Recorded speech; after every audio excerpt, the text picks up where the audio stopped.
Tá gravando agora. Uhul. Gente, hoje nós vamos falar de escola de Frankfurt novamente. Gente, não gostei muito da aula passada, viu? Vocês me perdoam pela aula passada. Eu acho que eu não estava tão animada, eu acho que já não estava tão no pique, assim. Então, nós vamos fazer uma aula, assim, de revisãozinha e um pouco apresentando os novos conceitos da escola de Frankfurt para finalizar e fechar a aula melhor. O Otávio está perguntando se não vai ficar muito trabalho para mim. Querido, nós aqui é proatividade aqui, ó. É 100%, então nós vai dar conta. Pelo momento, nós vai dar conta. Aí, vista de um sonho. Deu tudo errado. Mas nós vai tentar, essa é a questão. Então, assim, eu estou pensando sobre questões. Eu sempre penso sobre questões, mas se não der certo, depois não deu, mas eu vou tentar fazer algo sobre. Igual o negócio das questões, eu comecei a fazer o bagulho das questões e tudo mais, depois já pegou, já não consegui apoio para continuar as questões, entendeu? Mas nós vamos conseguir. Tudo tá certo, sexta-feira eu vou fazer questões de novamente com vocês. Vai dar certo. Vai dar certo, sim, porque nós... Olha, com um litro de café, os negócios saem, entendeu? É assim que eu falo. Eu tenho que fazer TCC, gente. TCC é uma desgraça. Esse negócio da BNT. Filho da puta que fez esse negócio da BNT, gente, pra acabar com a nossa saúde mental, vai não ter problema. Vamos conseguir fazer os negócios. Mas muito bom, vamos começar esse finalmente, Escola de Frankfurt. Muito bom. O que vocês lembram de Escola de Frankfurt? Primeira coisa, primeiro ponto inicial, a gente tem que pensar aqui. A escola de Frankfurt ela vai se influenciar principalmente para tentar entender a origem do fascismo e do nazismo na Europa. Por quê?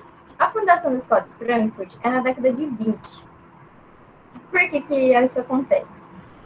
A gente está falando de uma escola de estudo alemão na década de 20. E na década de 20, na Alemanha, você já tem o iniciozinho das formações nazistas. Ou seja, você já tem um certo repúdio à cultura judaica e às pessoas que estão ali. Você já tem uma certa questão de tentativa de nacionalismo, justamente porque a Alemanha acabou de se formar. E ela também ficou fora das questões de imperialistas lá da África, principalmente.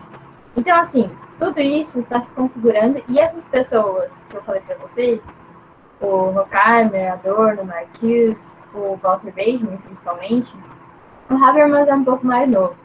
Mas, principalmente, esses caras aqui, eles vão estar vendo esse tipo de situação acontecendo, principalmente da formação do fascismo e do nazismo na Alemanha.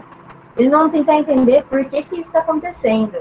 E, vendo, principalmente, o que o Nietzsche falou sobre o assunto, eles falam, caralho, se eu pensar um pouco desse sentido do que o Nietzsche falou, com os conceitos também marxistas, e além de tudo isso, ver quanta merda a esquerda também fez nesse sentido, no sentido, a galera marxista que estava tentando fazer toda...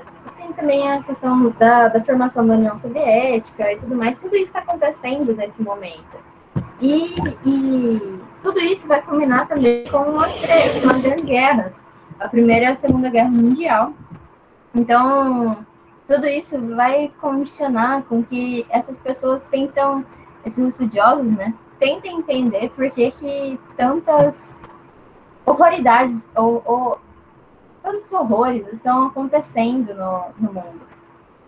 Imagina sem as armas da BNT, o índice de depressão tá foda. Mas vamos embora voltar aqui. Gente, qualquer coisa estamos parando, tá? Do problema das escolas de Frankfurt. Então, aqui, a escola de Frankfurt, ela vai surgir com esse panorama de tentar entender a vida profissional e social e contemporânea, mas tudo isso com um viés marxista.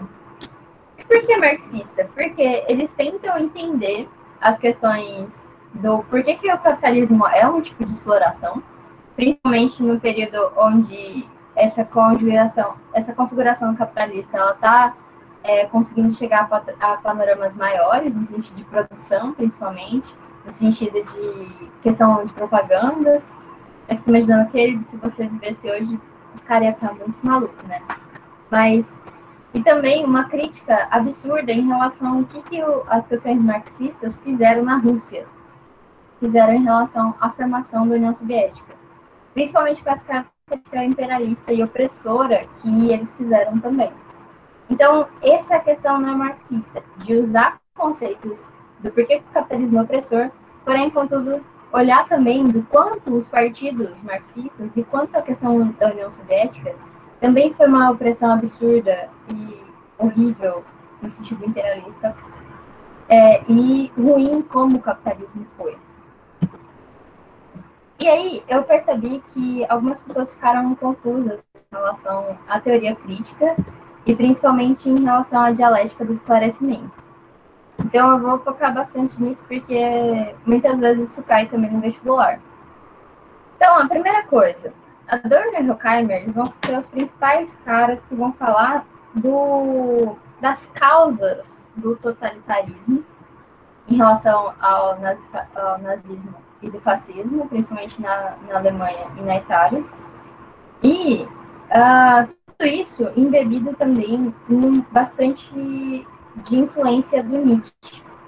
Por quê? Eles vão falar que a questão do totalitarismo, ele chega ao seu ponto, ele acontece por causa da racionalidade. Por quê? A racionalidade, o excesso da racionalidade, foi o que nos fez ser o cunho industrial que a gente tem hoje. Então, por que a racionalidade ela é totalitária nesse sentido? Por que ela é causa dessa opressão em relação às pessoas? Principalmente porque é da racionalidade que surge um certo e um errado. Se vocês lembram lá do início também da sociologia, isso ajuda muito bem a entender também. Existe um certo e um errado. Igual exatas. 1 mais 1 é 2 e é isso, acabou. Não existe meio termo. Não existe uma outra forma de ver. Essa questão de que o iluminismo e o nosso domínio da natureza dentro das questões industriais fizeram com que a gente não criticasse mais as coisas. Fez com que a gente não criticasse esse certo e o errado que falam para nós o tempo todo. E além disso tudo, é que essa técnica toda, ela é usada não no sentido de melhoramento da vida. Por quê? O iluminismo, ele falava como se a gente fosse melhorar. Nossa, vamos iluminar a sociedade. Vamos iluminar para acabar com as trevas que aconteceram na Idade Média. A Idade Média foi o ápice da involução humana, foi o ápice das coisas ruins humanas, para o iluminismo. E eles falavam que iam iluminar, que iam tirar todas essas coisas ruins da vida humana. Sendo que, já na Revolução Francesa, eles conseguem fazer a guilhotina para matar milhares de pessoas, para matar muitas pessoas, centenas de pessoas. E aí, quando você entra na área industrial, você começa a matar gente de tanto trabalhar. Você começa a decepar mãos e dedos, a cegar pessoas nas máquinas. Então, tudo isso começa a não melhorar a vida das pessoas, mas começa a criar muitas torturas e opressões nesse sentido. E o ápice de tudo isso é quando a gente cria uma bomba atômica para matar não só os seres humanos, mas matar todos os seres vivos que habitam naquele lugar. Então, essa é a teoria crítica, de que a racionalidade, ela não ajuda. Quando ela está em excesso, ela atrapalha. E foi justamente isso que o Nietzsche falou. Ele falou assim, olha, esse excesso de racionalidade não nos representa. Esse excesso de racionalidade ainda vai dar merda. E a Escola de Frankfurt falou, exatamente, deu merda. Estamos aí no totalitarismo para ver. E a Escola de Frankfurt, grande parte dessas pessoas, da Adorno, Horkheimer, Walter Benjamin, esses estudiosos, eles tiveram que fugir da Alemanha.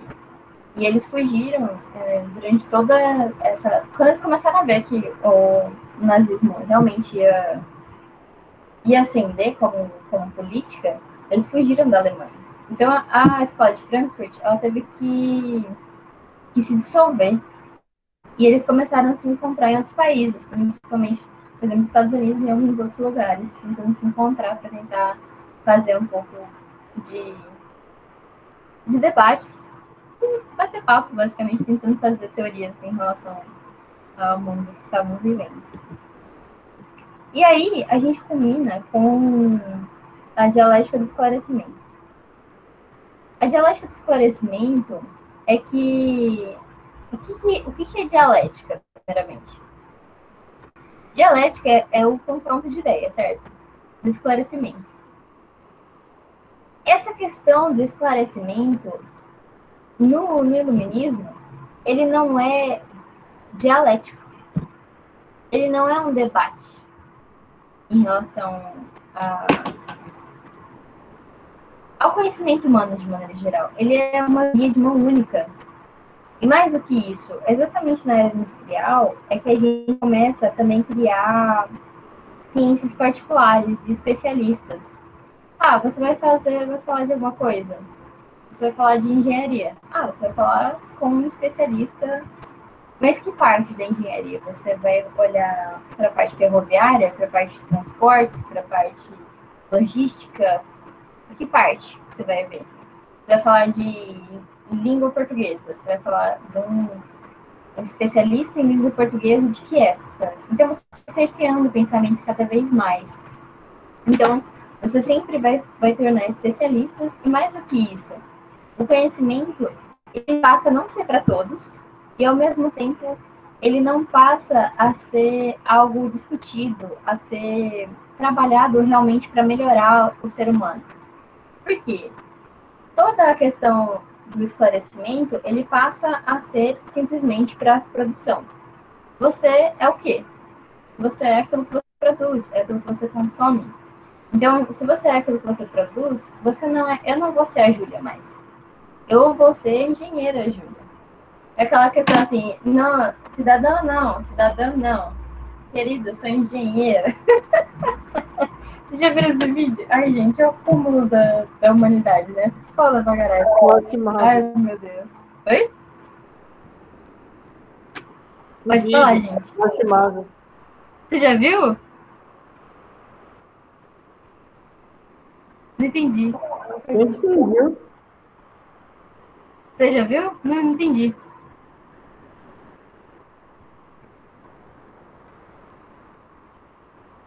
Ai, meu Deus, tá ruim a conexão.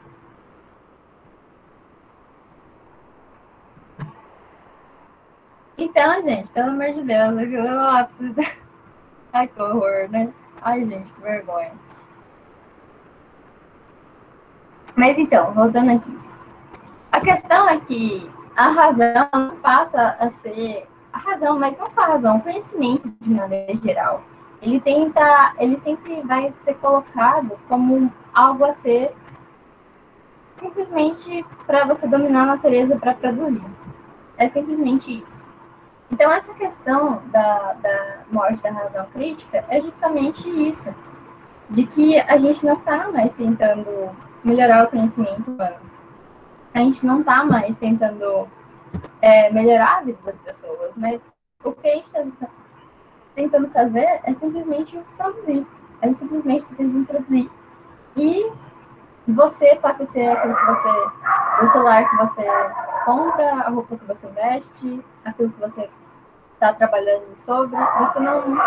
Isso é um negócio também que eu sempre falo para vocês. Por que a filosofia é tão mal vista na sociedade?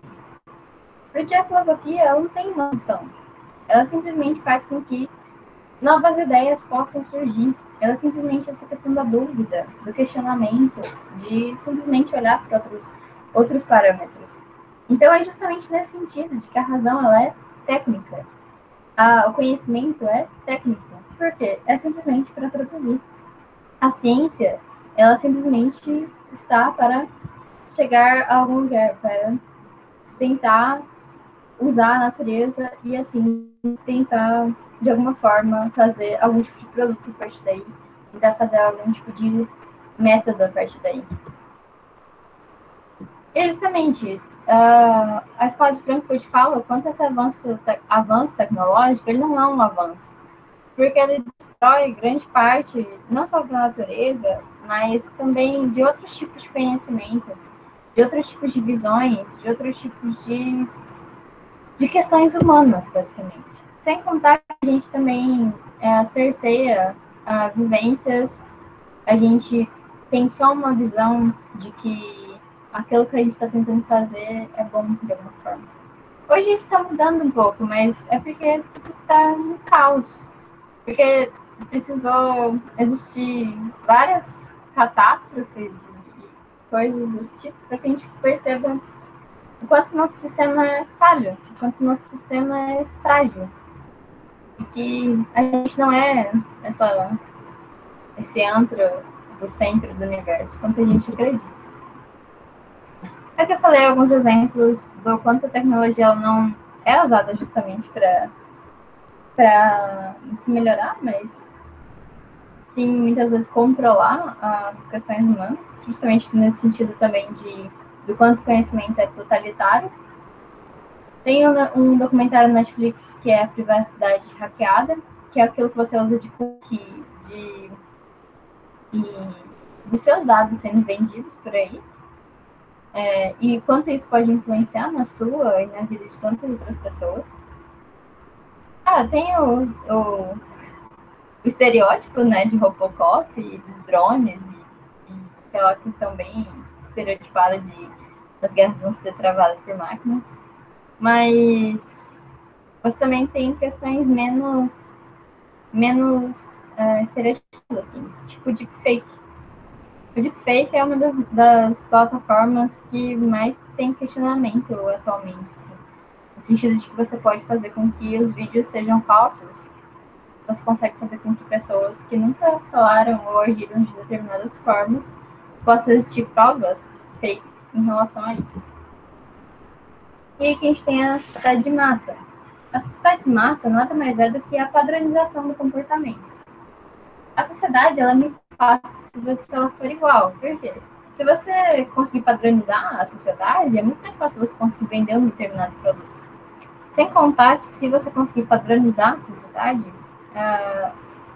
problemas em relação a essa não padronização vão ser solucionados. Então, essa questão da dominação capitalista em relação também à racionalidade é uma das questões bem importantes da sociedade de massa. E como que isso se mantém na sociedade, né? Como que a gente consegue fazer, além da questão da dialética do esclarecimento e da questão da teoria crítica, a gente precisa pensar como que a sociedade massa se mantém e evolui ao longo do tempo. Então, primeira coisa, a gente tem um dos fatores que culminam na sociedade massa é a indústria cultural. O que é a indústria cultural? Tudo que a gente produz como cultura, a gente passa, na verdade, a utilizar isso como um produto. É a cultura como mercadoria, basicamente. Mas o que é isso? A gente faz com que as culturas elas sejam cada vez mais simples, cada vez mais padronizadas, cada vez mais simples e esquecíveis, basicamente. Então, nesse sentido, aqui a gente pode falar que a sociedade de nada mais é do que a moral do rebanho do Nietzsche. Se você lembra um pouquinho de Nietzsche, você vai lembrar de moral do rebanho. Qualquer coisa, depois vocês lembram de moral do rebanho do Nietzsche? Vocês lembram, gente?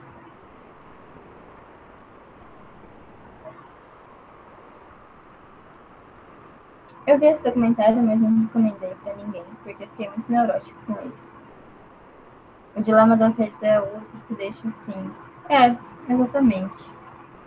A questão das redes sociais é que se você tem um e-mail, se você tem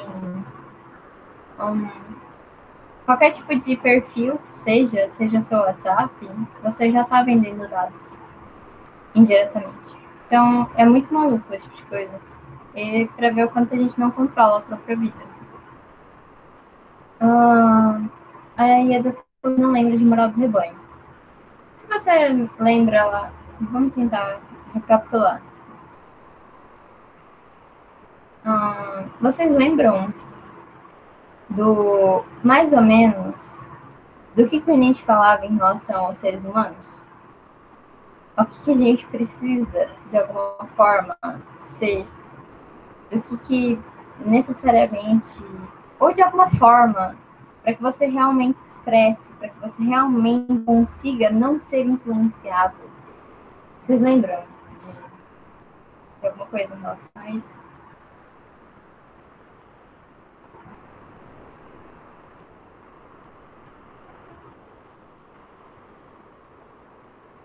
Nietzsche, ele falava que os seres humanos ou eles podem ser levados e serem influenciados, ou eles realmente podem ser aquilo que eles são.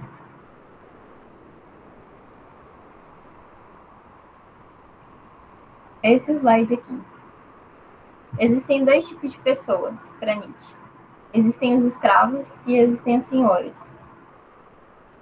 Os senhores são aquelas pessoas que realmente se expressam como elas são, como elas realmente decidiram ser e viver.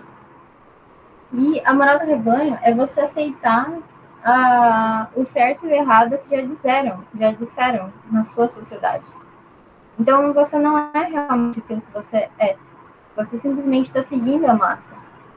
E é justamente isso que a Escola de Frankfurt fala na questão capitalista de sociedade de massa. De que as pessoas elas não estão mais tentando viver da forma como elas realmente são. Elas simplesmente estão seguindo uma forma de viver que foi dada a elas. O Nietzsche fala que isso sempre aconteceu. E que alguns escolhem ser escravos e outros escolhem ser senhores.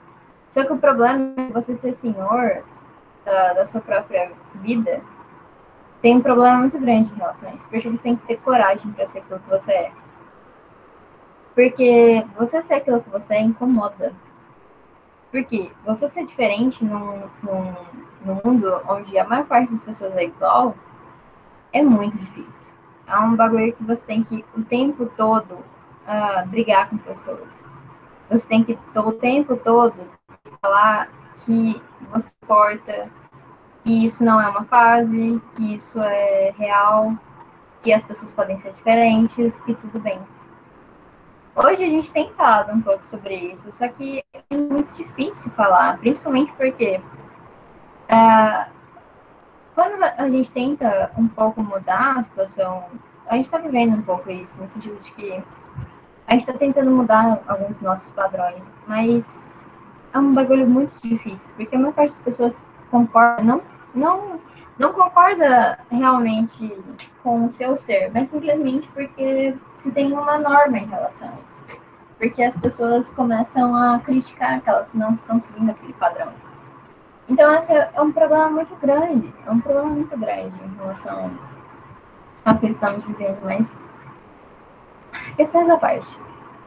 Mas essa questão dos senhores e dos escravos é realmente essa questão de que a vida humana é caótica e o tempo todo tentam colocar nós como seres que seguem determinados tipos de padrões. Sendo que cada pessoa tem um caos absurdo dentro de si. E é justamente isso que o Nietzsche tem que falar, de que os seres humanos, eles são agressividade, eles são alegria, eles são simplesmente uma vida. Tristes e pessimistas ou otimistas, mas a gente muda o tempo todo. E essa mudança toda, essa energia toda que as pessoas carregam, e que a maior parte das vezes elas não mostram, elas incomodam muito. Então, essa é justamente a questão da... Mas eu tô devagando já, essa porra. Preciso voltar na parte da escola de Frankfurt. É que... filosofia, gente, é um troço tão da hora, tão interessante de pensar. E quando você vê, você já tá falando para um caralho. Agora voltar aqui. Então, aqui, a sociedade de massa nada mais é do que a moral do rebanho, que é a padronização dos seres vivos, é a padronização dos seres humanos, é a manipulação, a dominação total daquilo que você gosta, daquilo que você é, daquilo que você veste, daquilo que você come, daquilo que você ouve. É muito difícil hoje você criar diferenças, até porque você tem padrões de moda. Aí você tem até o padrão para aquele que é diferente, sabe? Então aquele lá que é diferente é indie, ele é. Como fala? Ele é gótico, ele é. Qualquer coisa, assim. A gente tenta padronizar qualquer coisa. E esse é um dos maiores problemas em relação à cidade de massa. Por quê? Padronizando você consegue vender. Essa é a questão da escola de Frankfurt. E principalmente, a gente vende cultura. Por quê? O tempo todo a gente está tentando. Existem milhões de culturas diferentes. Por quê?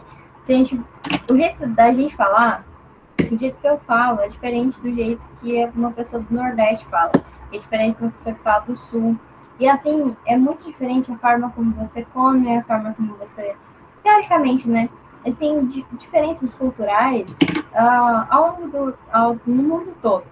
Só que o problema para a escola de Frankfurt é que a gente tenta hoje sempre padronizar em relação ao consumo. Por quê? A gente começou a criar indústrias e as indústrias começaram a vender determinado tipo de produto, falar que determinado produto era melhor, que determinado tipo de bebida era melhor, que determinado tipo de roupa era melhor. E a partir daí, quando a gente tem uma sociedade onde os meios de comunicação são cada vez mais rápidos, isso se propaga com uma velocidade muito maior e você começa a matar as culturas de diferentes tipos de lugares para simplesmente vender uma cultura rasa que realmente não é profunda em relação a valores, em relação a características, em relação a todos os seus pormenores, em relação à forma de falar, em relação às suas formas de viver, e passa a ser um produto, uma forma única de consumo. E essa questão também da indústria cultural, ela está intimamente ligada à relação também do fetiche da mercadoria. Tudo isso são formas de se chegar à sociedade de massa. Mas essa questão do fetiche da mercadoria, no sentido do lazer como dominação. Por quê? O Marx, ele falava que a gente tinha uma grande questão em relação à produção. De que a gente tinha um problema em relação à alienação, em relação. Nossa, falou muito em relação, caralho. Perdão. A gente tinha uma alienação muito grande sobre como produzir. Por quê? Porque a gente não tinha, né? A gente tem, na real, a gente não sabe muito bem o que a gente está produzindo, a gente não tem total facilidade de consumo daquilo que a gente produz, e, além de tudo isso, a gente não sabe produzir como um todo aquilo que a gente consegue produzir, que a gente poderia produzir como um todo. Te dá realmente da especialização. Você é especialista em colar sola de sapato, você é especialista em ser pespontadeira. Eu estou dando dois exemplos porque a minha cidade, Perigo é o antro do calçado infantil, né, na real. E grande parte das pessoas que eu conheço trabalharam em fábrica. Trabalho em fábrica ou em comércio. Tipo, o pessoal da minha família, todo mundo que eu conheço da minha família, da parte da minha mãe, né, já trabalhou em fábrica, inclusive minha mãe. Então, você é especialista em determinado tipo de coisa. É muito difícil uma pessoa que sabe costurar e fazer um sapato como um todo. Você vai produzir uma parte daquele sapato, e não o todo. E mais do que isso, no fetiche da mercadoria, a gente passa a simplesmente consumir as coisas e a gente começa a esquecer do quanto isso é opressivo, de alguma forma. Quanto isso é opressor, de que a gente precisa consumir determinados tipos de coisas, porque só assim a gente vai conseguir viver. E a ver na forma como as pessoas mostram esses produtos como algo essencial para a sua vida. O tempo todo você está consumindo coisas ou produzindo coisas. A sua vida gira em torno disso. A sua vida ela gira em torno de você produzir alguma coisa, pode ser indiretamente também. Pode ser um médico. Se você for um médico, você vai produzir pessoas que vão produzir. Você vai consertar e fazer com que aquelas pessoas voltem à produção. Se você for farmacêutico, você vai produzir remédios. E aí, mano, vai um troço muito bizarro que já teve muito remédio vendido simplesmente para se vender, e não que realmente ele tinha questões efetivas em relação ao seu benefício. Aí você vai falar assim, Júlia, mas eu sempre saio com meus amigos para beber. Muito bem, você está consumindo uma bebida.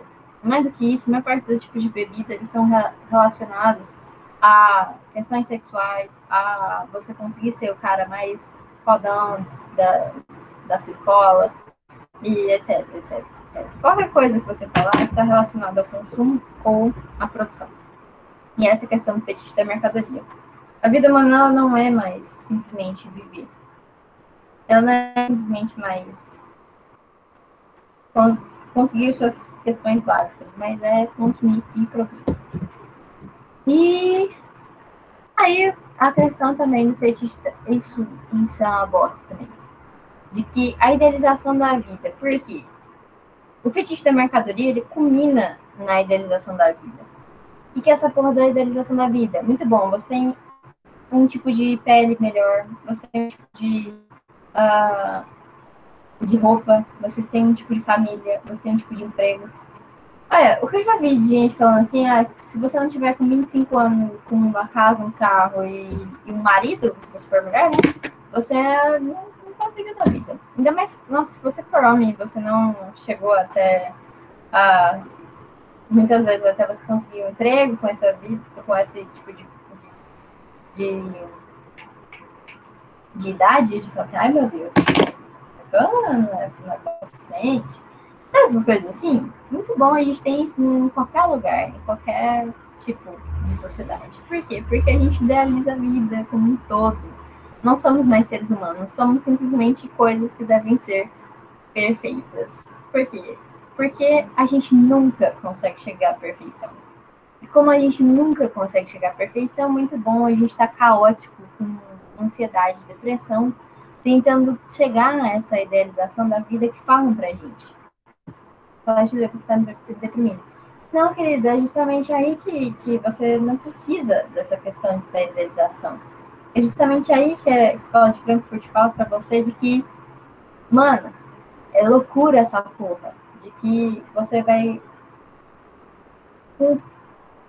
Com que caralhos de vida você consegue com 25 anos ter um carro, uma casa e sei lá o que mais? Não faz o menor sentido. A visão totalmente padronizada de viver, ela é caótica, ela é uma mentira. Essa é a questão. De que a gente sempre tenta chegar nesse desespero absurdo. E se você for mulher como eu, você também tá fodida nessa porra. Porque a padronização em relação ao corpo e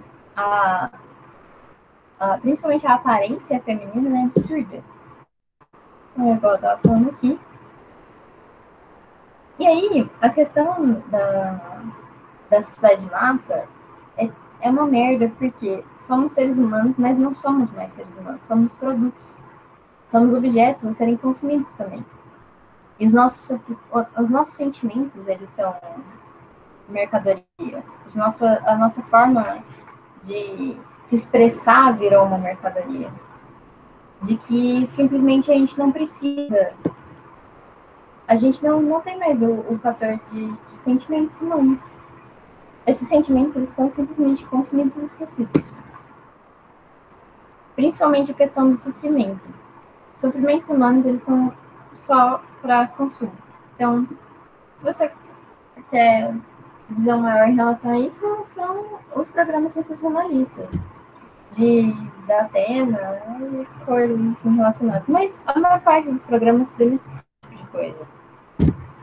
De que, olha lá, a pessoa vai morrer, tá sangrando, olha só, perseguição, blá blá blá. E você nem sabe quem é aquela pessoa. E um dia depois você já não lembra mais quem ela é. A maior parte dos crimes e atrocidades que aconteceram, você não lembra mais o nome, ou você não sabe muito bem o que é aquela pessoa.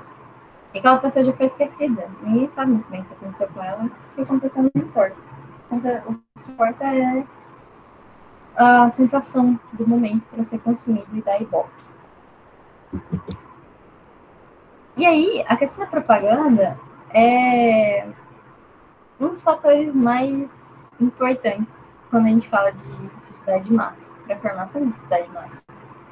Por quê? A propaganda é um dos conceitos maiores em relação ao Goebbels, acho que assim fala, não sei.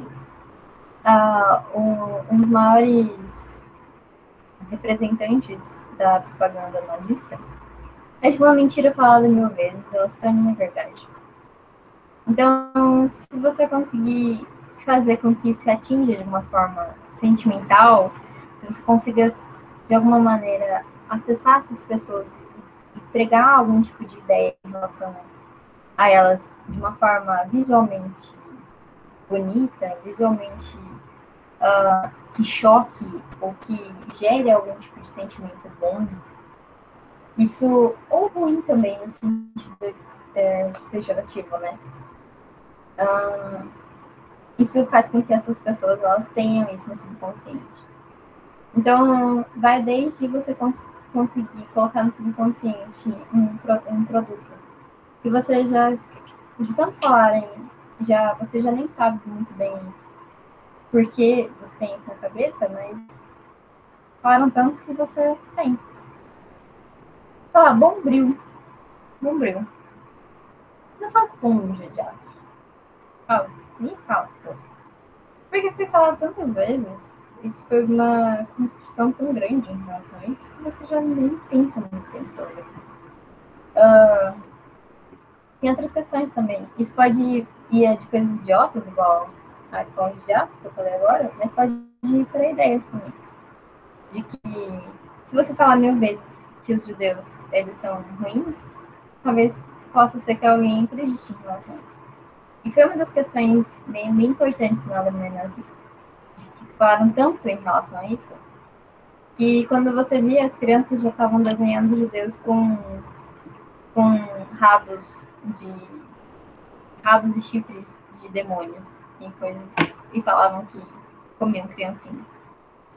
Então, essa questão também do quanto isso é colocado em valores, isso é absurdo quando você fala também em relação à idealização da vida e ao fetiche de mercadoria.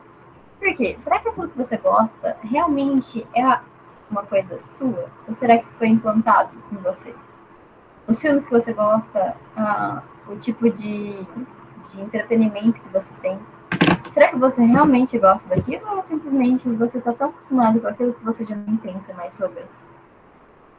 Isso são uma das questões maiores em relação à escola de Frankfurt. A gente não pensa mais sobre a roupa que a gente coloca, a gente simplesmente põe. Sendo que hoje a gente tem roupas completamente parecidas umas com as outras. Por que isso não é uma questão a ser pensada também? Então, a questão da propaganda aqui na manutenção do establishment é uma questão bem importante. Establishment nada mais é do que essa elite social, econômica, política. Aquele que mantém poder, basicamente. Toda a teoria crítica do Adorno e do Horkheimer, e a teoria crítica, ela tem todos esses conceitos que eu falei para vocês, desde a dialética do esclarecimento, a indústria cultural, o fetiche da mercadoria, tudo isso é da teoria crítica. E isso você consegue muito bem ver no Clube da Luta, que é um filme bem legal. Eu gosto bastante desse filme. De as pessoas simplesmente vivendo para consumir e produzir sem pensar muito bem sobre. Quando você vê, você está um caos por dentro, simplesmente babando no sofá, sem pensar muito sobre. Muito bom, agora a gente pode falar de coisas que podem ser pensadas para diminuir a dominação em que você se encontra, que você e todos nós se encontramos. Que é a arte engajada. Para a Adorno e Horkheimer, você não consegue solucionar o problema, você realmente não consegue sair da opressão, mas você consegue minimizá-la. Então, minimizar o sofrimento e a opressão é a arte engajada. É a arte que ela não é vendida. Esse é um problema também em relação à indústria cultural. De que todas as nossas expressões passaram a ser consumo. A música, a arte, de maneira geral, tudo passou a ser um consumo. Só que aí é uma questão que a arte engajada, ela não está necessariamente para ser consumida. Ela simplesmente está lá para colocar o dedo na ferida, para criticar e para falar essa porra tá errada.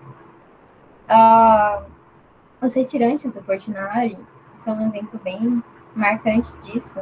Ou você pode também pegar o Elliot Sica, que colocou estampado uns estudantes mortos durante a ditadura, e falando assim, esse marginal que você mata pode ser um herói também.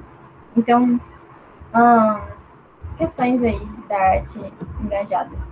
Você pode falar de Guernica, de quanto a guerra, as mazelas da guerra são absurdas. Mas para Marcuse, que é um outro da escola de Frankfurt, para Marcuse a gente pode sair dessa opressão. A gente pode realmente solucionar o problema com a arte como libertação. Que é quando a arte ela realmente não é para ser reproduzida. Ela é simplesmente uma forma diferente de tentar ver o mundo. Como as obras, por exemplo, do Magritte, quando você pega o mais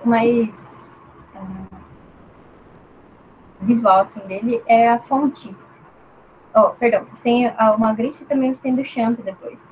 Duchamp e Magritte são pessoas que são artistas que pegam objetos simples e colocam de uma forma diferente. Então, Magritte, ele coloca um cachimbo e fala, olha, isso não é um cachimbo.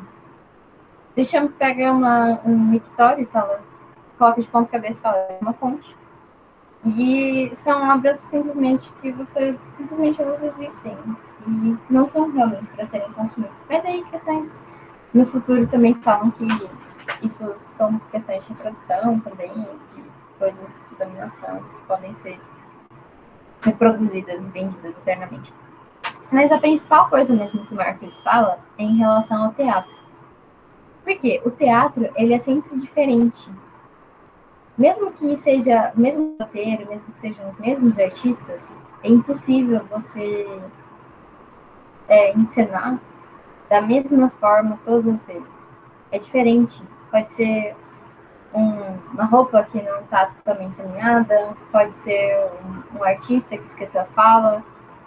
E assim, e não é a mesma coisa se você filmar, porque a filmagem é a captura de uma única interpretação. Agora, o teatro, ele não consegue ser reproduzido. E é justamente aí que Marcus fala que você quebra a indústria cultural com essas pequenas pinceladas de arte. E justamente a contemplação da arte é o que nos pode libertar do marasmo e da padronização que o capitalismo tenta nos colocar.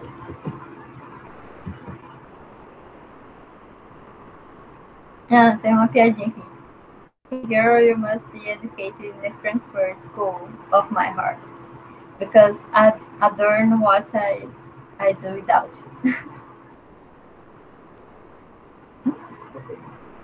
Sim, eu vou explicar o que é, só li pra falar, pra ficar engraçadinho. Então assim, garota, você deve ser educada na escola de Frankfurt, porque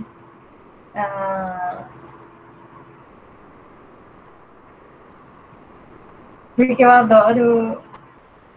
Eu não consigo viver sem você, basicamente isso. Então é bonitinho. Só que tem a dor dele. Uma piadinha idiota, perdão. Gente, não consigo fazer piada, tá? Às vezes eu tento, mas eu não consigo. Me perdoem. E para finalizar, a gente tem Habermas. Habermas é muito legal porque ele fala da questão da teoria da ação comunicativa.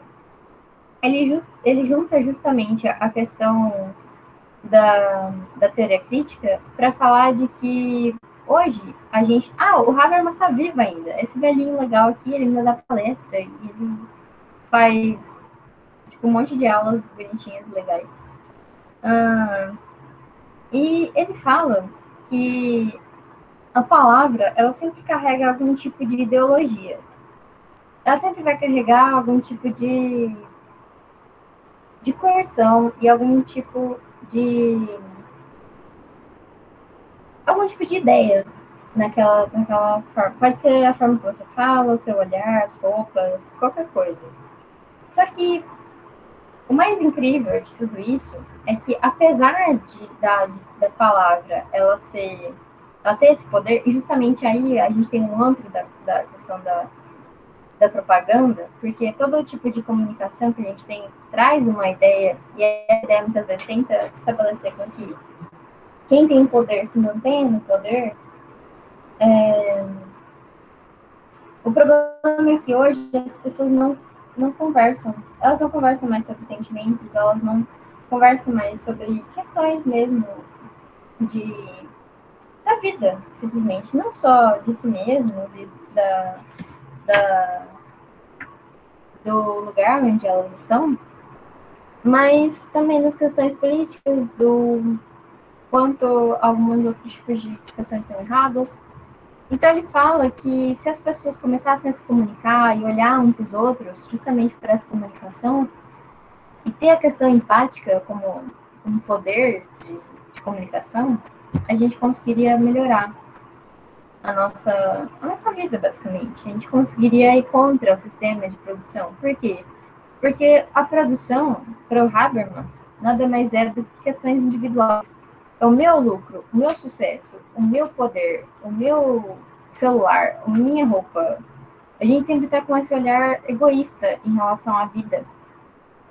E se a gente pudesse se comunicar, a gente conseguisse olhar uns para os outros, a gente começaria a olhar de uma forma mais democrática. A gente conseguiria olhar realmente de uma forma não produtiva, mas realmente humana. E aí foi a questão da libertação pelo poder da comunicação. Isso que é o mais interessante do Habermas. E só um adendo. Um pouco depois, não é da Escola de Frankfurt, mas está totalmente relacionado, a gente tem o Guy Debord. O Guy Debord, ele fala sobre a sociedade do espetáculo. Esse conceito vira e mexe no vestibular. E ele é associado muitas vezes à Escola de Frankfurt por causa da questão da banalização do sofrimento, por causa da indústria cultural. Só que o Guy Debord não é da Escola de Frankfurt, mas ele é sempre colocado porque o assunto ele é associado. Então, o que é a sociedade de espetáculo? A sociedade de espetáculo é justamente a questão do acúmulo de imagens relacionado ao acúmulo de bens. Então, o que isso quer dizer? A sociedade de espetáculo nada mais é do que a gente simplesmente tentar televisionar a vida e televisionar e idealizar a vida humana. Então, é bizarro isso, porque tudo a gente tem que transformar em imagens. E não são imagens reais, são imagens tratadas, são imagens sensacionalizadas, são imagens completamente falhas no processo, mas que a gente tenta totalmente consertar e colocar filtro e colocar um monte de cortes e questões assim. Então, o Videbot é quando ele fala que tudo passa a ser colocado como um espetáculo. Vai ser a coisa mais idiota, mas a gente tenta sempre colocar um espetáculo em cima disso. E as redes sociais são o maior exemplo do que a gente tem de sociedade de espetáculo. De que a gente tenta sempre idealizar processos comuns e, ao mesmo tempo, criar um consumo absurdo em relação a isso. Então, é isso basicamente que eu tenho para falar para vocês. Consegui falar em menos de uma hora, estou feliz com o meu processo, gente. Então, é isso. Vocês conseguiram entender? Ficou com alguma dúvida no processo? Parece um reality show. É exatamente isso. O reality show é a escola de Frankfurt. Oh, perdão. É a sociedade de espetáculo para o Guidebu. É o antro da sociedade de espetáculo. Porque a gente tenta falar que um reality show é realmente a vida humana, mas ela não é. Grande parte das brigas que estão ali são armadas. Grande parte das pessoas que estão ali não representam a vida como um todo, como realmente é a sociedade que você está. Porque grande parte daquelas pessoas tem poder para estar ali, tem um poder econômico muito maior do que a maior parte das pessoas que vivem na sociedade. Então, o reality show é exatamente um exemplo disso. E para falar também da, da Cidade Espetáculo, tem o show de Truman, que é aquele filme do... Ah, esqueci o nome. Gente, eu tenho do Jim Carrey. Eu tenho um problema muito grande com nomes, tá? Eu esqueço. Não só das pessoas, mas de personalidades, assim. Do nada a minha cabeça esquece. É muito bom também. Mostra justamente essa questão de reality show de um bebê que nasce e já é televisionado a partir daí. E hoje a gente tem isso também, de crianças que já nasceram sendo televisionadas nas redes sociais. Então, essa questão da cultura do cancelamento, que o Paulo está falando, é bem interessante também. Porque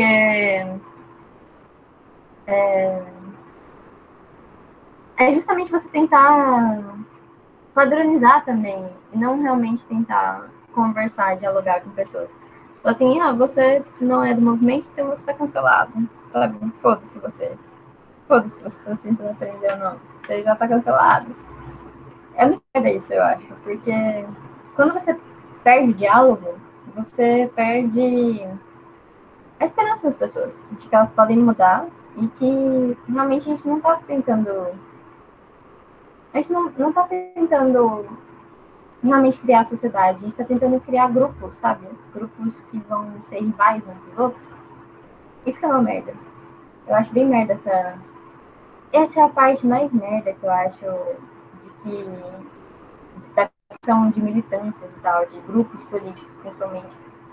Porque é aquela coisa de apontar o dedo na cara do outro, sabe? Isso eu acho bem pesado e triste.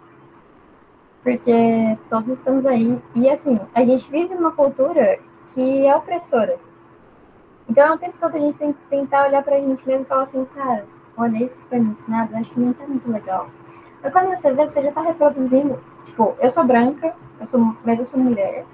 E eu entendo todas as questões, por exemplo, da LGBT, e eu realmente apoio.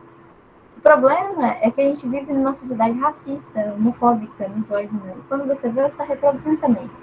Quando você vê, você tem xingamentos e palavras que já estão incorporadas no seu dia a dia, que você, às vezes, é difícil você mudar.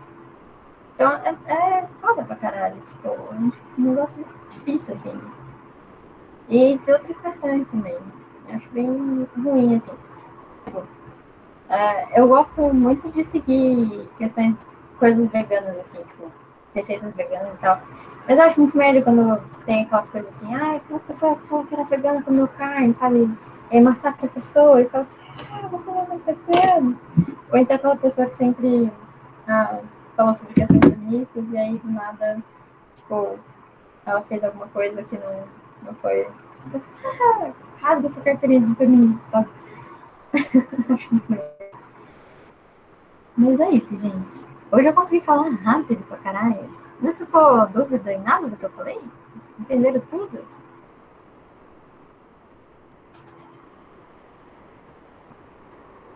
Então tá bom.